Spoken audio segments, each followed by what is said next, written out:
Hi everyone, welcome to the Academy on Air around audience solutions. We're super excited to talk to you about this today. My name is Tim. I'm an account manager in the UKI market, working for Google Marketing Solutions. So working with a variety of clients, such as the ones that you probably will be working with closely on their AdWords account and their AdWords strategy. And I'm joined here today by Anastasia. Hey everyone. Very glad that you could join us today. Like I said, I'm Anastasia. I do pretty much the same job as Tim, but I do it for a Russian market. And yeah, we're both product specialists in audiences as well. And we're very happy to tell you about what we know regarding audiences today. So yeah, so audience is definitely a top of mind, especially this year in 2018. And so we're going to be covering kind of some of the basics, some of the do's, some of the don'ts, and yeah, hopefully you enjoy the content. We'll also be taking questions. So if you have any questions that you'd like to share, please feel free to do so, and we'll make sure to cover these questions towards the end of the presentation. So thank you. So let's get started. As consumers, we know that, we're spending more time online than sleeping now. And, this should come as no surprise, as we're kind of in the golden age of technology. And, with our mobile phones now, we have, so many different touch points that we can access during the day. So being online is something that is, being more and more present in our daily lives. What does that represent in terms of data? That's 2.5 quintillion bytes. Anastasia, do you know what quintillion is in terms of amount? No idea, to be honest. So we're talking about a billion or a million trillion in terms of bytes of data. So that's more than we've ever seen before, and that those numbers just keep on growing, and that's because of all the touch points that we have on our day-to-day basis. So with all this data being produced every day, we need a way to consume and make inferences from it all. So thanks to machine learning, we now have the ability to analyze 70 million signals within 100 milliseconds. That's literally the blink of an eye. So as people are actively searching or typing into the search bar some of the keywords that your clients would be, bidding on, we have that capacity to analyze all these signals. So through this analysis, we can really get insightful pieces of information and really useful insights, for example, such as, leverage historical data to understand whether your users are just interested in your products or if there's a true intent to buy from your customers. So in knowing that, you can look at these many signals in less than a second, make large quantities of data seem quite real now, and you don't even need a team of, highly educated PhD level data scientists to use all of this. We can literally do this straight on the data that we're getting. Yeah, I mean, you can do that too, but it's no longer necessary. Yeah, exactly. So this is why we're seeing a shift in advertising, and with everyone connected through technology more so now than ever before, we can't use the same marketing tactics that we used in the past. So let's quickly revisit how marketers used to just advertise in the past. So before, we were trying to reach kind of the broadcast audience, and yesterday's experience wasn't anything but personalized. TV was aimed for reach that would target the whole family, not personalized for any specific family member. And the most specific targeting came in forms of commercials, such as, for example, morning commercials for cleaning products, assuming the audience would be home during this time, would be housewives. And clearly, they haven't really evolved in that sense. And we're kind of in these old tactics that are becoming irrelevant now. So it's our job to help you guys understand how we can adapt bestly to that.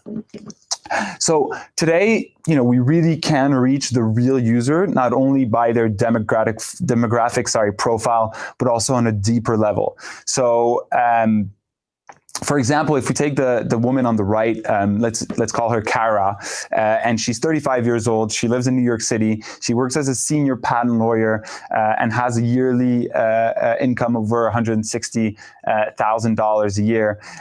And going off of that information alone, maybe, we just assume that she's really very corporate and professional and probably interested in finance and engineering.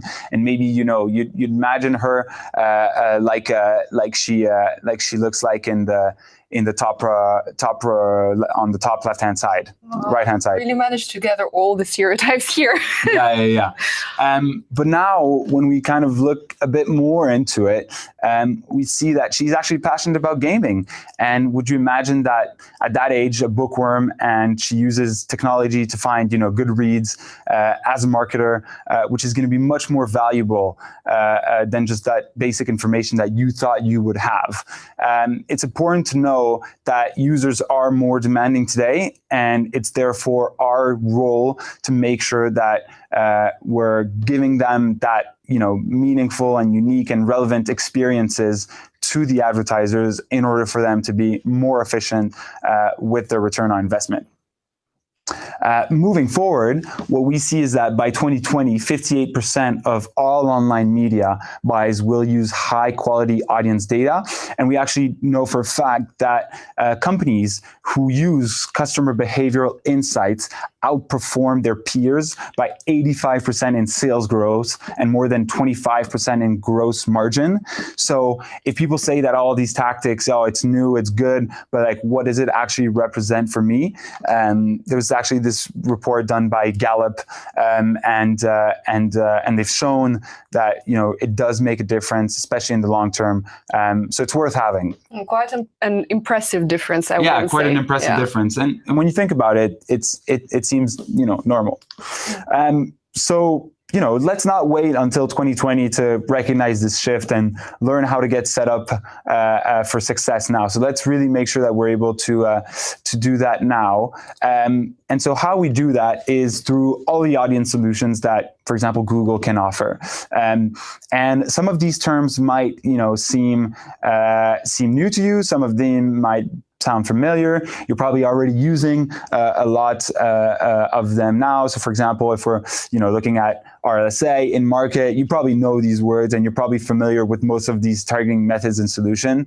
But the thing is that we know that it's a mess and we know that it can get sometimes complicated. And the fact that Google kind of offers such a big amount of audience solutions can be something that we can scratch our heads on. So how can advertisers choose out of all of this? And what should they try first? What is more likely to work? So on today's kind of first episode, we're going to just dive deeper into a framework that will organize all of these solutions. So for now, I'll pass on to Anastasia. Yeah, thank you, Tim. Like we've already discussed, we will just touch upon the whole holistic strategy today, and we will touch upon more details in the following episodes. But today we're going to talk about the general approach. So we usually advise to first go about it like this. First, you identify your audience. You identify the users out there who are valuable to you and why they are valuable and how valuable they are, each group. Then we would like to re-engage those people by offering them tailored creatives and serving the best messaging possible. And finally, we would like to capitalize our reach by extending to the new audiences and new people probably never thought of before, but who are out there and potentially might be interested as well. And needless to say that it all should be measured, all the interactions should be measured along the way. Now, first things first, in order to have the highest success possible with capturing your audiences, we need to ensure that you know what success metrics you're measuring for your business.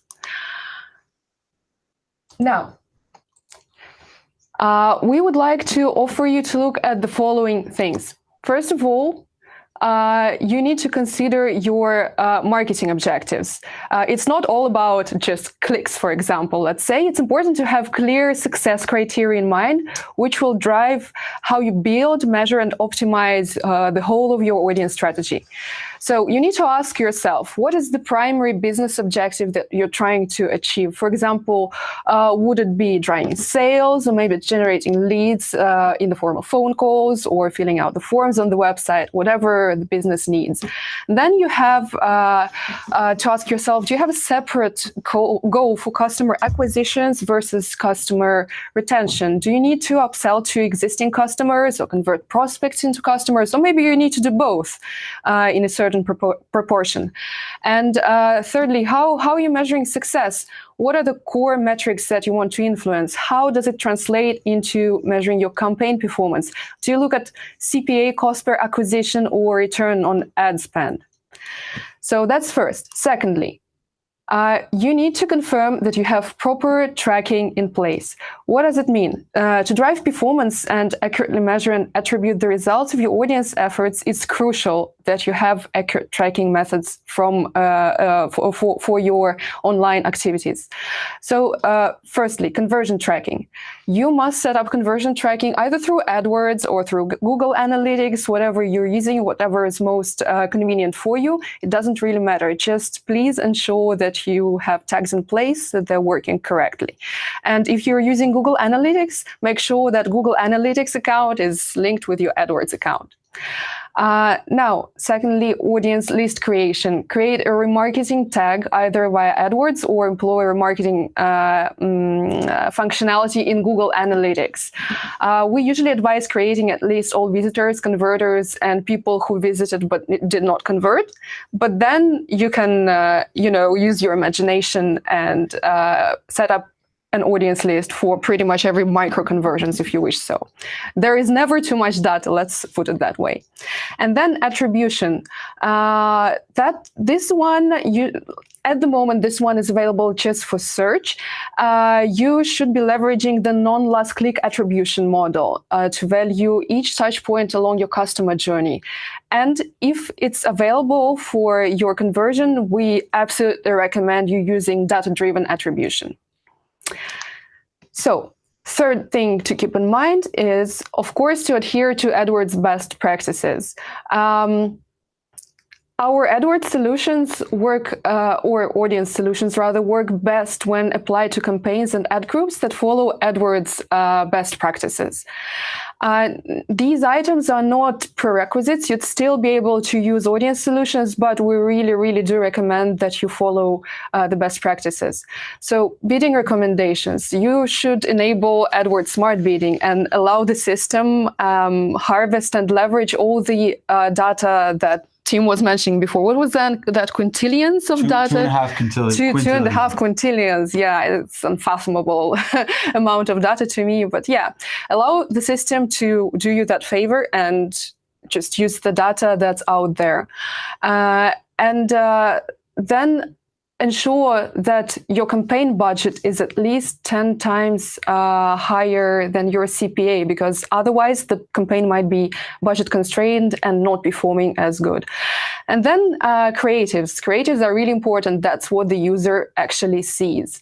So for all kinds of your campaigns, please do set ad rotation to optimize and the budget delivery mode to standard.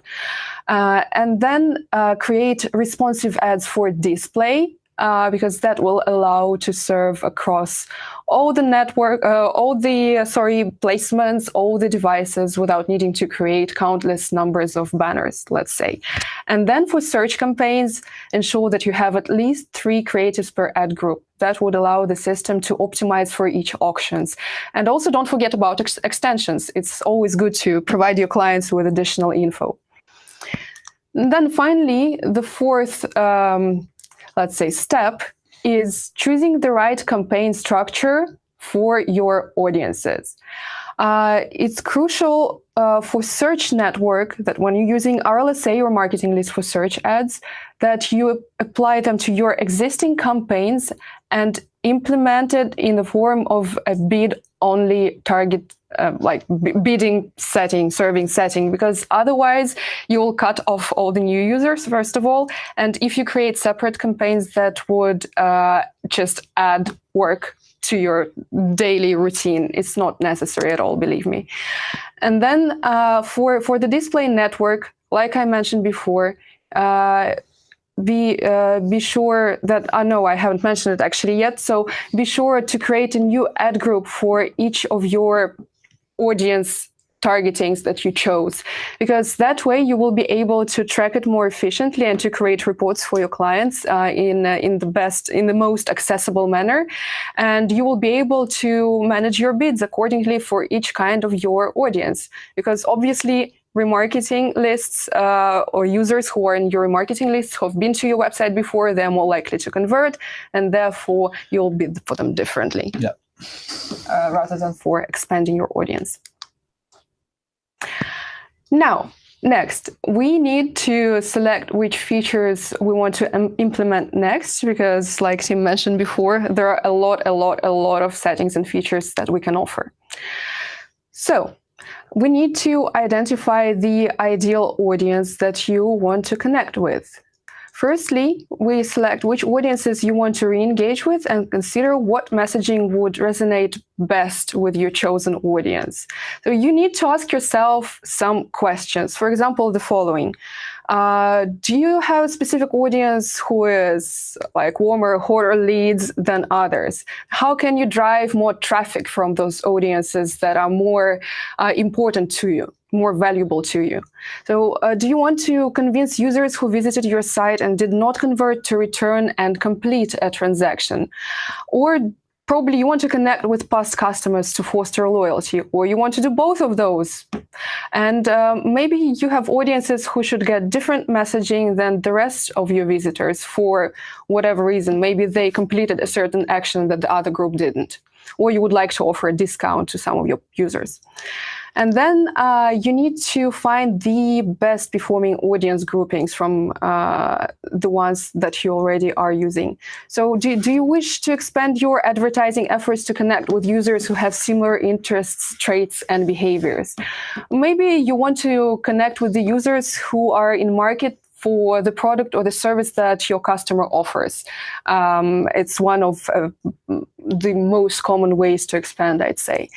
And then can you probably capture audiences who are not online, but whose details you have or your customer has? Probably they have some email addresses or phone numbers, and they would like to use that to leverage their advertising strategies. Now, this report, I really personally like it because it's available in most accounts. At least it's available in all the AdWords accounts that have remarketing lists. So that's a prerequisite. You need to have remarketing lists in place for this audience report, for Audience Insights report to show. You can find this report in your AdWords account, in the shared library, or in the Audience Manager more precisely. This is a really quick and easy way to gain actionable insights on audience composition of users who either convert on your site or maybe do some other valuable actions. For example, they add something to a basket. You have a very similar report in Google Analytics as well. It's not identical, but very similar. And you can access this, like I said, when you have remarketing lists. And this information that you can see in this report is based on actual market data.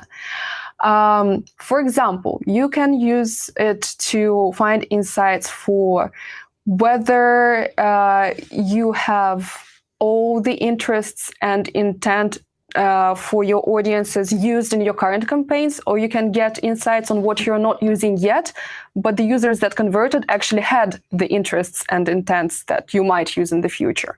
So then you can check out where visitors are coming from and get a demographic breakdown of your audiences by demographics or device.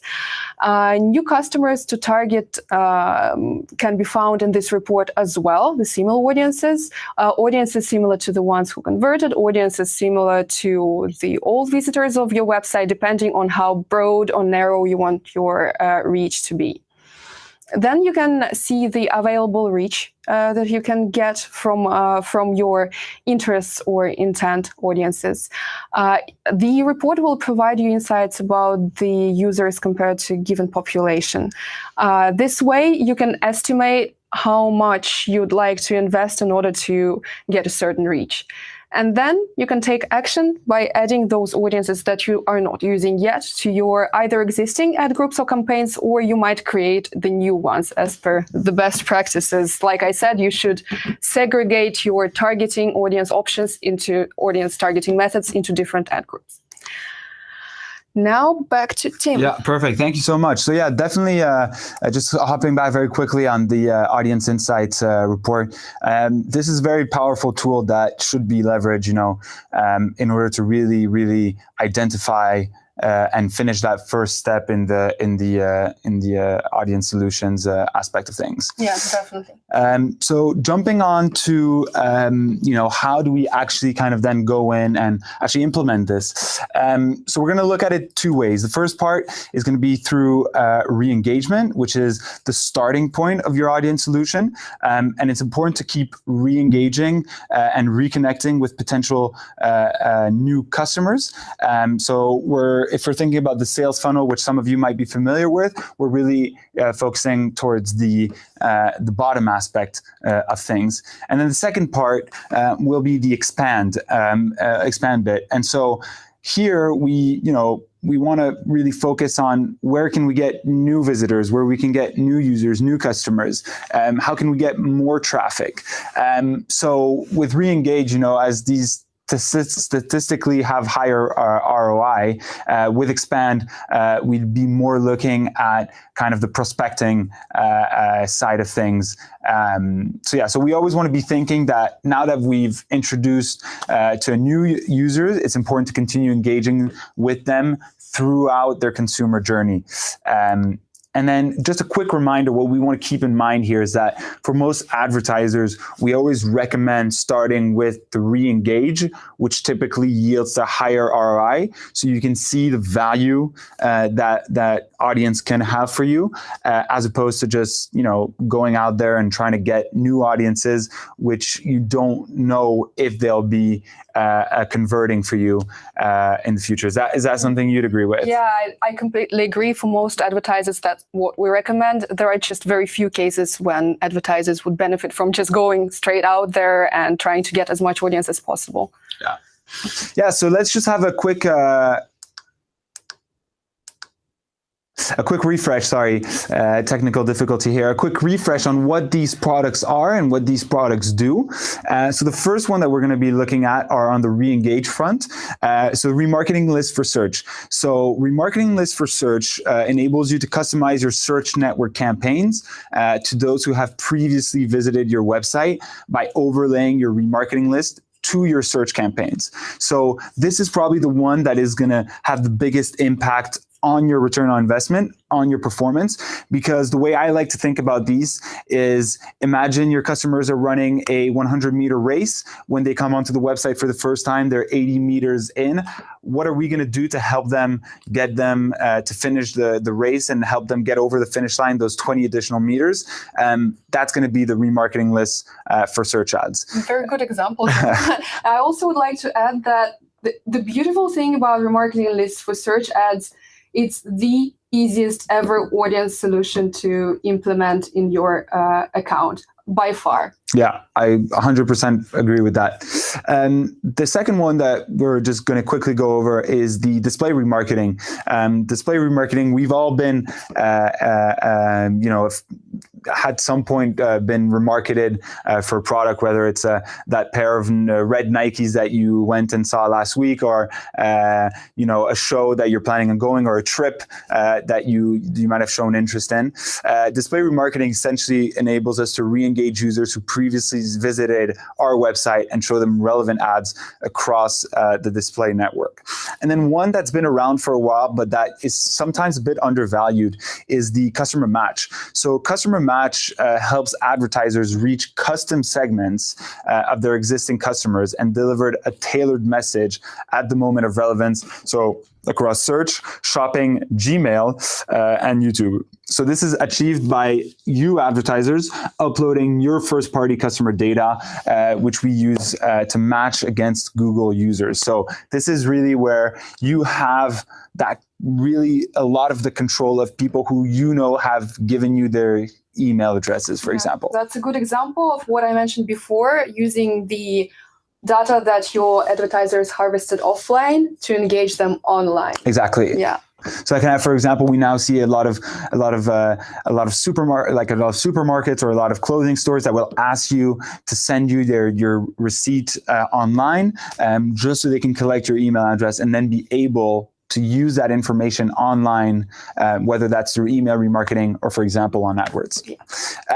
Looking at the expand bit now, with smart display campaigns, with smart display campaigns across the display network, we really want to make sure that we leverage a couple of things. So the similar audiences is definitely for search is definitely going to be a big one.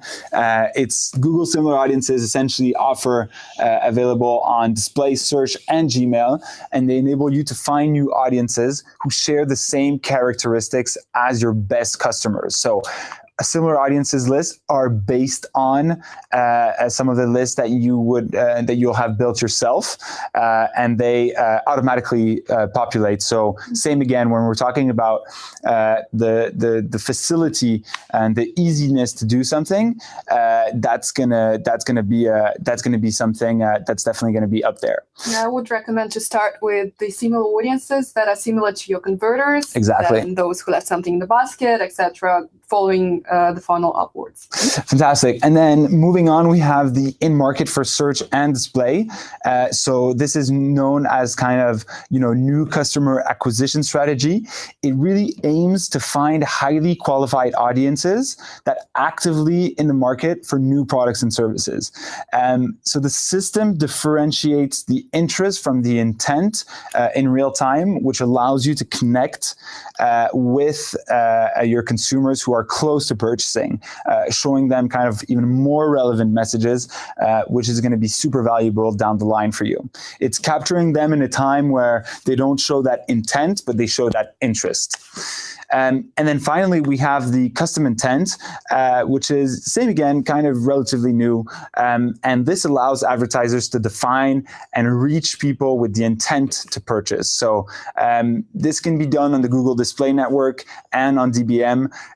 Advertisers can now enter keywords, URLs, and apps that represent their audience, or choose from one of our auto-created audiences, and then we'll showcase their ads to pop to people that match their criteria. So, for example, you could be going after specific URLs of your competitors. So you want to try and get your competitors' users essentially potentially coming onto your website by showing them a message that you think is going to be relevant. So if you think that you have a better price point than some of your competitors, if you're able to target those through custom intent, in that case, what you'll be able to do is show them that you have a better price, and if they're price sensitive, that's going to be very valuable.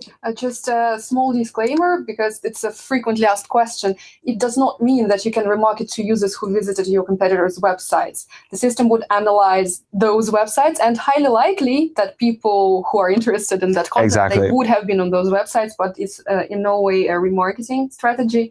The system just uses those websites to build your audience portrait.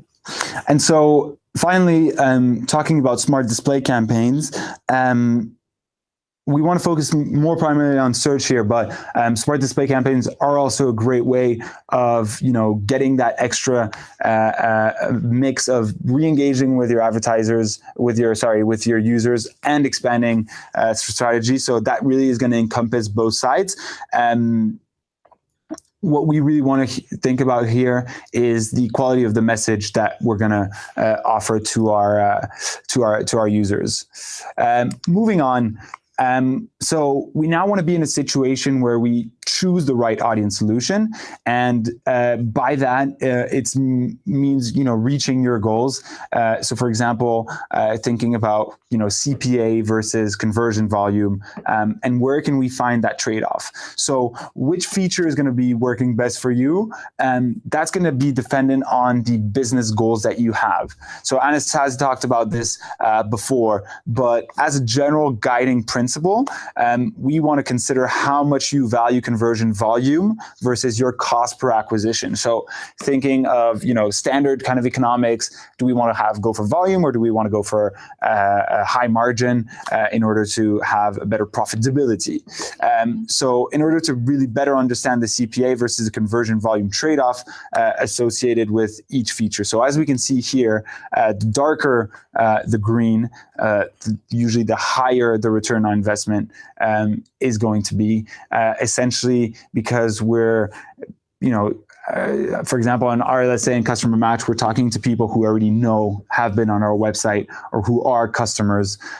Same goes with display remarketing. And then as we go kind of on the right, following the arrow there, we're targeting new users who we know share similar interests, but we don't have that, they've already been on our website, so they know exactly who we are, aspect of things. You will also probably notice that once you start employing more upper funnel instruments like similar audiences, your marketing list will get larger, and you will be able to re-engage more eligible users. So they kind of feed each other, and you should be looking at it as a holistic strategy rather than at every instrument in isolation. So that's exactly what we're going to essentially be looking at now. So if you've started by implementing those re-engagement tactics and you want to move on to the expand section to introduce your brand to a new, potentially higher qualified audience, this step is ensure that you're going to be constantly filling your funnel, fueling your business growth. So the more people come onto the website, the more people then you'll be able to have data from that you'll then be able to leverage in terms of reaching out to these new potential users. So current users plus budget plus targeting then yields to a potential expand strategy, which is going to guarantee you more website visitors and give you more opportunity to increase your conversions, create larger audience lists, and then it's a golden circle. So that's a process that we want to keep in mind, and we want to remember that it is cyclical, and it is kind of just seeing this way of constantly kind of feeding the beast, if we can call it like that. The good and fluffy beast. Yeah, exactly. Exactly. So moving on now, how do we measure and assess the performance of your audience efforts? Because if you're going to be, investing time and resources, we want to see how we can get the best assets, the best out of it. So on search, we want to check to see if our campaigns are on target. So a good way of looking at this will be looking at things like click-through rate. Are people actually, the people that I'm targeting again, are they coming back onto my website? And what we want to do here and what we want to remember is that we want to set realistic expectations in order for us to be more in a situation where we underpromise and overdeliver, as opposed to the opposite.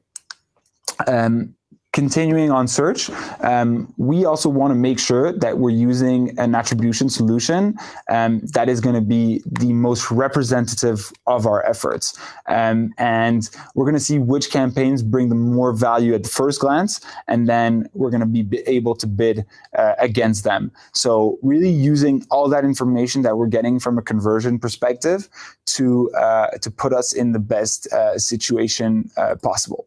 So what that really means is that we want to make sure that we're using, when potentially possible and available, the data-driven attribution, which will use your account data and Google's machine learning to find out which user touchpoints are the most influential. So especially if you have a lot of traffic coming through mobile and you want to be able to see, if it's really working and if it's not just a first touch point kind of thing, but it's also converting, that's going to be a great way for you to access that information. And what it does essentially is I just want to keep it top line because you'll be able to cover these subjects in other episodes. We want to assign as it says here, the fractional credit based on the actual contribution of each keyword across the user path. So if it's taking 3 ad clicks for a person to convert convert, we want to be able to attribute data to all these 3 clicks because they've had their importance. The analogy that I would always use is, I was always thinking, if I imagine, you're talking about a football team, it's not the striker that should deserve all the credit. Yes, he's the one scoring the goals, but you have kind of 11 players behind that, or 10 players that are, feeding him and giving him everything he needs to make that conversion. Why should the striker get all the attribution and all the credit for the goals and not the rest of his team? So something that's really good as well with data-driven attribution is that it's going to learn and adjust over time based on performance. So once again, using that machine learning. And then something that we want to keep in mind as well is just to notice that in this data-driven attribution model, it's only available in the AdWords, and it's only applicable at the moment to the search network. So when we're now going to be talking about measuring display, it is very different because search and display definitely do cover different areas, and therefore we need to place different expectations. Display and video, have the ability to influence a potential client and therefore create a purchase intent, but we might not see the conversions based on the back of that. Maybe people will see a video or a display ad and then convert on search, or even convert organically. And at the moment, it's difficult to track the impact of this. And then from a data perspective, only 4% of users click on display ads. But, how can we take into account all the other people that do see them? That's something that we need to consider as well. And then another piece of data that we found is that 99% of marketers place a lot of value on whether an ad view resulted in a conversion, regardless of whether the consumer interacted with the ad or not. So just getting that message out there is going to be really, really important.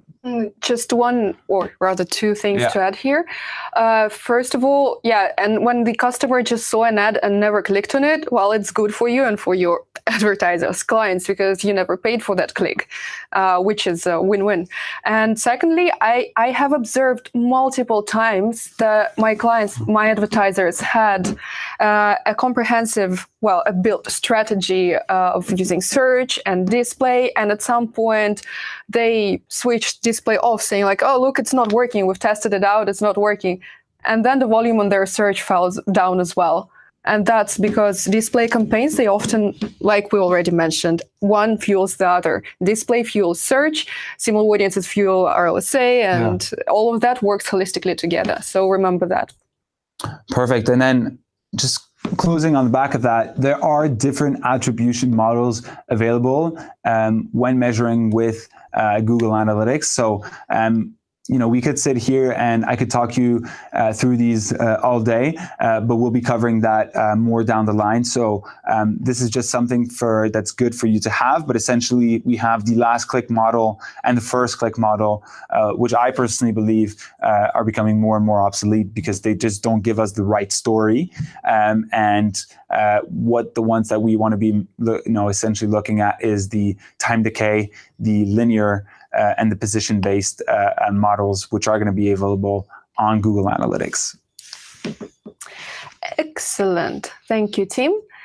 So now we have finally reached the part where we'll be talking about optimizing your audience campaign.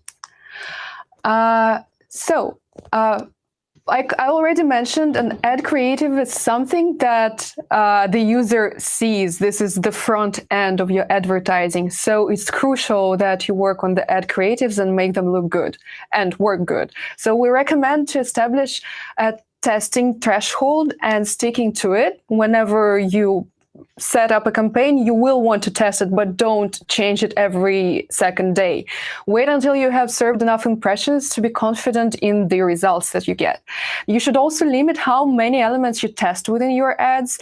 Do not test everything at once. Change them one by one and make different variations similar enough that you can then learn from those differences and act accordingly. Now, this is one of my, again, favorite topics. I could talk about it forever, but I'll just go over it briefly. So for remarketing lists for search ads, please do not make a target and bid as your core strategy. Only use it when you're using different landing pages for certain user groups, or if you want to use to expand, let's say, your keyword pool, and you're afraid that serving as for those queries for all the clients out there or all the users out there would be a bit risky and upper funnel. So please use the bid-only strategy and add your remarketing list to all your ad groups and campaigns, and only reserve target and bid for when you have separate landing pages and keywords. I cannot repeat it enough. Now, as for your display campaigns, we would highly recommend setting up responsive ads, like I already briefly mentioned before. Be sure to create multiple ad variations and high-volume ad groups using different messages and images. The more of them, the better, but yet again, don't change them every day, please. Now, responsive ads, what do they do? Responsive ads create your ads. So a few words about them. We're going towards, like we already talked about, we're going towards a more automatic world. You no longer need to be producing thousands of sizes of banners and multiply it by different message. You can just do it in a couple of easy steps in your AdWords account and let the system do it for you. You can use several headlines, a few description lines, images, logos, and URL. And then the system creates your creatives for all types of placements in all sizes imaginable. There are so many sizes you would never be able to create them yourself, actually. And you can see on this slide an example of a first text ad, then in the middle there's an image ad, and to the right there's a native ad. And the native ads, they match the look and feel of your ad to the website it appears on, which looks pretty good. Now, we would like to discuss the most common pitfalls that you, believe me, will want to avoid. So, pitfall number 1. Setting search campaigns to target and bid rather than bid only. I know I already talked about it a lot, but I'll repeat it again because it's one of the most common ones. Bid only means that you will still be able to show ads to all users searching for your keywords, but you can modify your bids using a bid adjustment for users from your lists, depending on the list. Or if you employ a smart bidding strategy, then the system will do it for you. No action needed at all. Easy. And target and bid means that your ads will only appear to the people from those lists. Now, again, just use target and bid as an additional step in your search audience strategy. Don't reserve just that for your remarketing list for search. Pitfall number 2, choosing an unrealistic target CPA for display campaigns. Very, very common as well. So new customers will often interact with your ads multiple times, like you compared them running a distance of 100 meters and then being 50 or 80 meters into purchasing something, and then we need to re-engage them. So when you're expanding your strategy, you are touching upon the users who probably haven't seen your client's website before, and the CPA should reflect that. Try to do your CPA at least 20 or 30% higher than the standard display remarketing campaign. To set a realistic CPA for in-market, custom intent, similar audiences, smart display, do it 20-30% plus to your remarketing. Or if you haven't tried display remarketing yet, you can look at your search campaigns and up your CPA by 50% from what you get from search. If the volume is too low after a couple of weeks, try raising your target CPA, not dramatically, little by little, maybe 10, 15, 20%. And if you're satisfied with the volume, or with your CPA, but the campaign is budget constrained, you can try and lower your CPA a little bit, maybe once every couple of weeks, not too dramatically, because again, it will make the system start the learning process all over again. And about the learning process, by the way, making changes during campaigns learning period is a pitfall number 3. Campaigns leveraging automation, smart display campaigns or campaigns opted into smart bidding like target CPA, target ROAS, or maximize conversions or enhance CPC, require a learning period of 2 to 3 weeks to allow the algorithms to learn and adjust.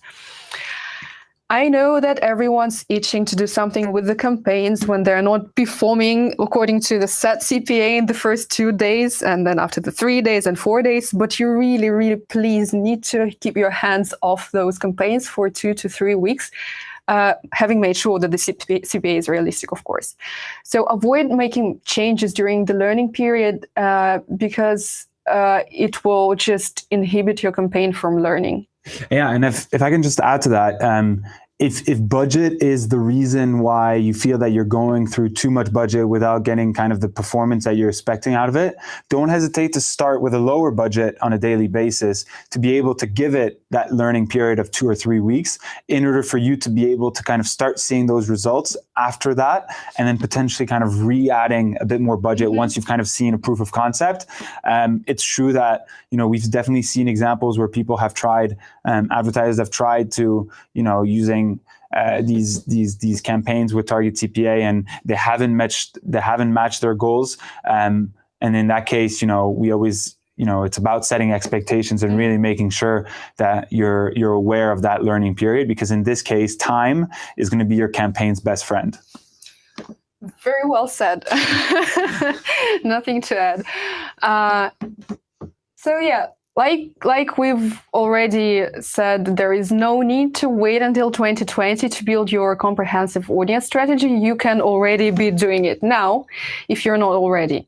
So remember the framework. First, we identify the audience, know who they are, how much we value them, and which audience we probably value more than the other.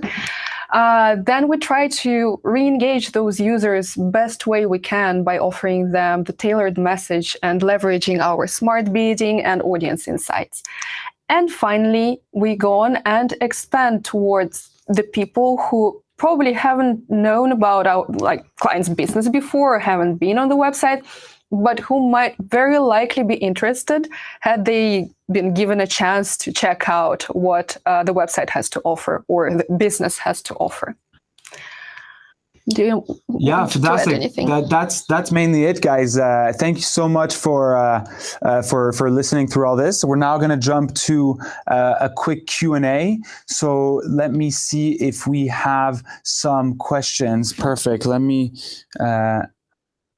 zoom in out of that to see some of the questions. So, and if we are not able to cover everything in the remaining time, we will revert to you afterwards with the answers. So, Anastasia, do you want to take the first question from Altis? Could you explain a little bit about building a custom in-market audience? That's an excellent question. I love it.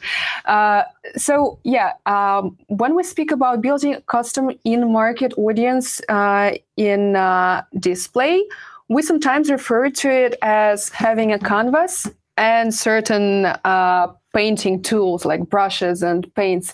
So it gives you an opportunity to paint any kind of an audience that you want by using keywords and URLs. So it's advisable when you're creating your custom in-market audience to think about how the potential customers for the certain business search for its services or products online, and at those you can go and take a look at the best performing generic or brand search campaigns, for example. Add maybe 20, 30 keywords, I'd say, and then next to it also add a handful, maybe 3, 4, 5 URLs.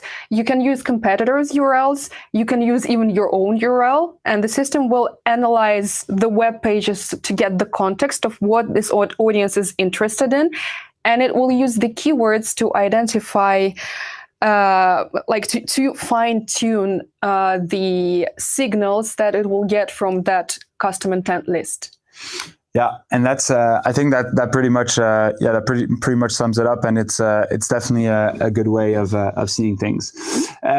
Moving on to a question from Kevin. Kevin, thank you for submitting the question. Is it possible to re-engage users based on a Google search ads impressions and not click on ads and website visit? That's a very, very good question. Unfortunately, at the moment, we have no ways of creating specific lists. However, with what Anastasia just talked to us about, the custom in market, what I'm referring to is custom intent audiences, you can potentially go after these people through custom intent based on certain of your keywords. I wouldn't kind of put in all of the keywords because they might not all be relevant. However, if trying to engage with these people who you haven't who haven't clicked on your ad, you can use the custom intent audiences. So thank you, Kevin. I hope that answers your question. I hope that potentially in the future we'll be able to create lists on when we have impressions and not. That sounds neat. Yeah, that would be pretty good. Danielle is asking about more tips about custom intent audiences. Yeah, like what I said before, all of it. And plus, I also would like to add that you should be using a separate ad group for each audience, custom intent audience segment you create, and tailor the ad messaging towards those audience segments. So first of all, it's advisable to have a separate campaign for your custom intent and break them down into ad groups according to what you want to identify among the audience. For example, let's say a website has maybe winter and summer clothes. You would obviously want to create separate custom intent audiences for those. Yeah, they're going to be very, very different. And the ads should reflect that as well. Yeah. Yeah, and don't hesitate, to ask and to talk to your account managers about these questions. They should all be equipped to help you in terms of best practices, best campaign structure, in order for you to get the most out of the AdWords account. We have two questions on kind of a similar topic, so I'm going to take those from Shefali. Hopefully I'm pronouncing that right, and Mina.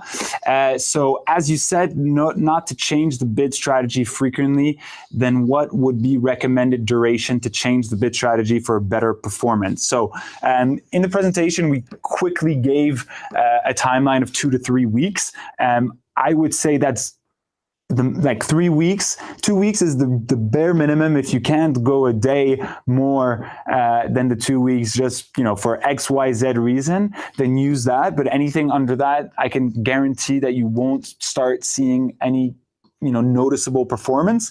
And as I said, the campaign's best friend in that case is time. What I communicate with the advertisers that I will work with is to give at least a month, because that 1 month, yes, it's a hefty amount of time, but if you go in with the right budget, it is something that you will actually be able to see the impact from. And I'd rather, dip my toe in the water lightly rather than jump in straight away and put myself in a situation to potentially succeed. Whereas, yes, you can fail fast, but you won't get any learning out of it. And next time you'll try to redo, something through, smart bidding, it will never work if you never give it that time. So I have seen advertisers who have set it up from day one, and these campaigns are still running, 6 months down the line, and they're only performing better and better.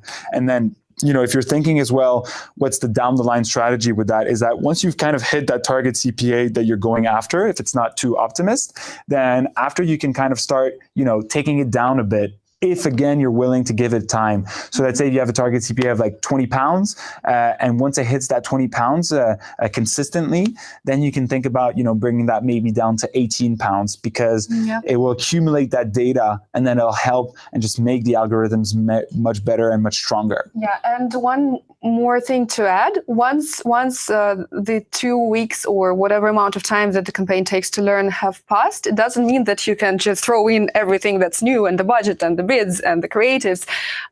Try to make changes step by step. For instance, you tweak your budget or CPA by 10 to 20% after the first couple of weeks, then you wait and allow the campaign to adjust to that.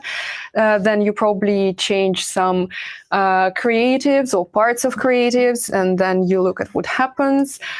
So just be gentle. Don't don't shock the campaign too much.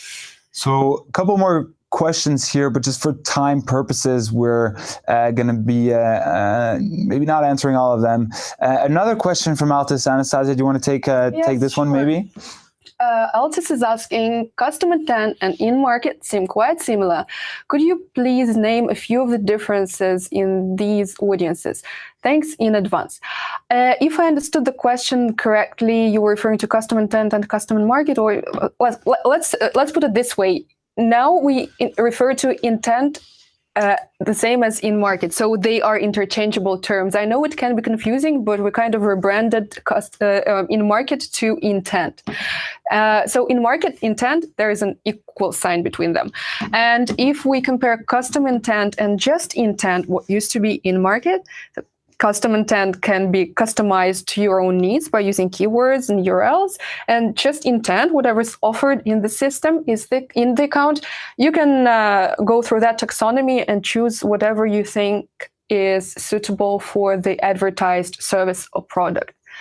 You can use them at the same time in one account, but you should be using them in different ad groups, or better yet, campaigns, because those audiences are still a bit different, and you would probably be serving different ad creatives for them, because I assume there would be a reason as to why, even if you have something suitable in intent, you would still want to create a custom intent audience if you do.